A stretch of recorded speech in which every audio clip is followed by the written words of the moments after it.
नमस्कार, मी पंजाब डक. मी आलोय केरळमध्ये कोची शहरामध्ये. तर या कोची शहरातून आपल्या महाराष्ट्रातल्या शेतकऱ्याला अंदाज देणार आहे. तर मला शेतकऱ्याचे खूप फोन आले की आपल्या महाराष्ट्रात खूप पाऊस चालू आहे, मग कधी उघडणार आहे. तर सर्वप्रथम महाराष्ट्रातल्या शेतकऱ्यासाठी आनंदाची बातमी. आपल्या महाराष्ट्रामध्ये तुम्हाला सांगू इच्छितो, उद्याच्याला म्हणजे 29 तारखेला उद्या दुपारनंतर चांगलं सूर्यदर्शन होणार आहे आणि पाऊस देखील उघडणार आहे. म्हणून सर्वप्रथम ही आनंदाची बातमी. आणि लगेच महाराष्ट्रातला देखील पावसाचा जोर कमी होणार आहे. म्हणून सर्वप्रथम हे एक महाराष्ट्रातल्या शेतकऱ्यांनी लक्षात येतं. राज्यातल्या सर्व शेतकऱ्याला सांगू इच्छितो की राज्यामध्ये फक्त आजच्या दिवस म्हणजे आज 28 आणि उद्या 29 तारखेपर्यंतच राज्यात पावसाचं वातावरण आहे. म्हणून हे अंदाज लक्षात येतात. फक्त 28-29ला फक्त उत्तर महाराष्ट्राकडे जरा जास्त पाऊस राहणार. उत्तर महाराष्ट्राकडे म्हणजे मुंबई पुणे नाशिक इगतपुरी निफाड चाळीसगाव नंदुरबार धुळे जळगाव तिकडं मात्र उद्याच्या दिवस मात्र पाऊस राहणार आहे. पण पूर्व विदर्भ 6 जिल्हे, पश्चिम विदर्भ 5 जिल्हे, मराठवाडा, पश्चिम महाराष्ट्र या ठिकाणचा जोर मात्र उद्याच्याला ओसरणार आहे. म्हणून सर्वप्रथम ह्या 4 विभागातल्या शेतकऱ्यांनी हा अंदाज लक्षात घ्यायचा.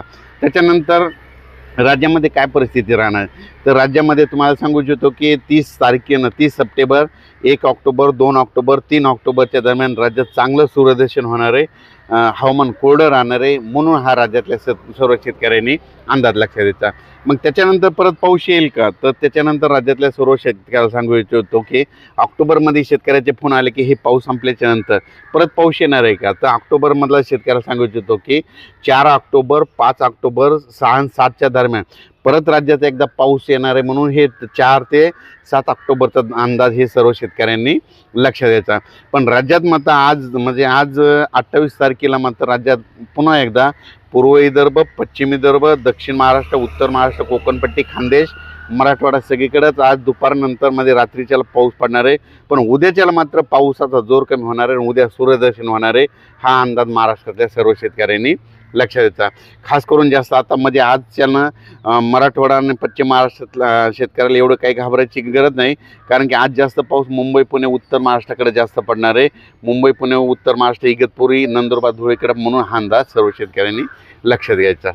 तसे डक साहेब तुम्ही सांगितलं आहे आता हे पाऊस विश्रांती घेणार आहे. पण 5, 6, 7 तारखेचा पावसाचा वेग कसा राहणार आहे. असाच मुसळधार राहणार आहे का कमी प्रमाणात राहणार आहे. हां, म्हणजे सांगायचं झालं तर जे 4 तारखेला जे पाऊस येणार ते देखील असाच प्रमाणात राहणार आहे. ते काय होणार आहे, 4 तारखेला विदर्भाकडून सुरुवात होणार आहे. म्हणजे विदर्भाकडून काय येणार, 4 तारखेला विदर्भात आगमन करणार आहे. वर्धा, नागपूर, भंडारा, गोंदिया, चंद्रपूर, यवतमाळ, वाशिम तिथपर्यंत 4 तारखेला सुरुवात केली. 5ला तो पाऊस मराठवाड्याकडे येईल. 5, 6, 7ला परत तो पाऊस काय होईल मुंबई पुणे नाशिक तिकडे जाणार आहे. त्याच्यानंतर 8 तारखेपासून परत 8 ऑक्टोबरपासून राज्यात सूर्यदर्शन होणार आहे. तिथून पाऊस निघून जाणार आहे. म्हणून हे अंदाज लक्षात. आणि आजच एक मला पूर्णाच्या शेतकऱ्यांनी एक मला टाकलं होतं की आमच्याकडे जाळेधुळी आली. तर मी म्हणत असतो ना, जाळेधुळी आल्याच्या नंतर काय होतं महाराष्ट्रातलं, जाळेधुळी आल्याच्या नंतर तो सांगतो की पाऊस कधी निघणार हे निसर्ग सांगतं. कसं सांगतं, आज काही ठिकाणी जाळेधुळी आली होती. जाळीमध्ये काय होतं, झाडावर जाळे पडतात, पिकावर जाळे पडतात. जाळेधुळी आल्याच्या नंतर कंप्लीट 12 दिवसाला पाऊस निघून जातो. आणि या वयाने तुम्हाला सांगतो आज पूर्णा तालुक्यामध्ये बऱ्याच ठिकाणी काय झालं, आज आहे 27 तारीख, आज आहे 27 तारीख, 28 तारीख. तर आज देखील जाळेधुळी आली. तर मला सांगू इच्छितो की आज देखील म्हणजे आजपासून कंप्लीट 12 दिवसाला पाऊस निघून जाणार हे संकेत आजच महाराष्ट्रातल्या शेतकऱ्यांना त्यांनी दिले. आणि त्यानंतर तुम्ही म्हणत होते ना ते केदारनाथ. हा, आमच्या मित्राचा कॉल आला केदारनाथला त्याला जायचं आहे. तर तिथलं वातावरण कसं राहील. तर हिमाचल प्रदेश आणि केदारनाथला म्हणजे बऱ्याच शेतकऱ्याचे मला फोन आले की आम्ही केदारनाथला जाणार. तर तुम्हाला सांगतो महाराष्ट्रात जर कोणी असेल तर केदारनाथला तुम्ही काय करायचं, 5, 6, 7च्या दरम्यान जाऊ नका.